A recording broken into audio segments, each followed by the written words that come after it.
Митинзи, трибини, средби со граѓани, говори на министри, фалби, ветувања и критики. На една година пред избори сценографијата е предизборна, иако партиите официјално не се во кампања. Ова ја отвора и дилемата дали за овој тип на кампањи постојат правила, дали со изговор дека ова не е предизборна кампања се заобиколуваат сите прописи и се користат државни ресурси.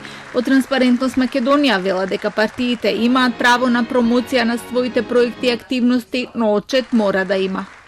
Отчетно и одговорно работење би претпоставило да не се злоупотребуваат јавните локалитети, односно јавните капацитети, ресурси кои што се на располагање само на јавната администрација. Да се внимава при користење на ресурси, при користење на капацитети и да не се злоупотребуваат во насока на изборна кампања. Особено важи и за извршната власт, како и за локалната власт, бидејќи видовме случаи каде што капацитети на локална власт се злоупотребуваат, односно се користат за промоција на различни мерки и активности, тоа токму во изборен период. Партиите според неа треба да бидат транспарентни, особено за потрошените пари.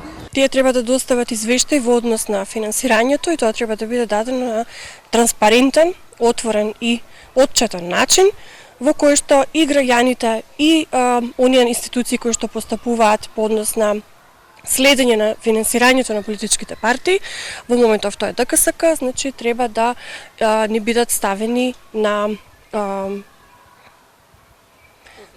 увид во однос на она што се троши, како се троши и за која цел. Од СДСМ тврдат дека на крајот ќе дадат отчет. Како партија имаме обврска да поднесуваме финансиски извештаи, така да јас не сум во моментот во текст со таа работа, но секако ќе имаме можност за финансиските извештаи да го видиме тоа. Секако ниту еден државен службеник не троши буџетски народни пари за партиската кампања која што ја спроведуваме. Секако ред е тоа што сме го сработиле да навистина го презентираме пред граѓаните, секако пред нашето членство. Транспарентност подсетуваат дека граѓаните и самите би можеле да пријават злоупотреба на државни ресурси, особено на возила и државни просторија на располагање. За тоа го имаат и регистарот објавен од Антикорупцијската комисија за возила кои се во сопственост на државната администрација.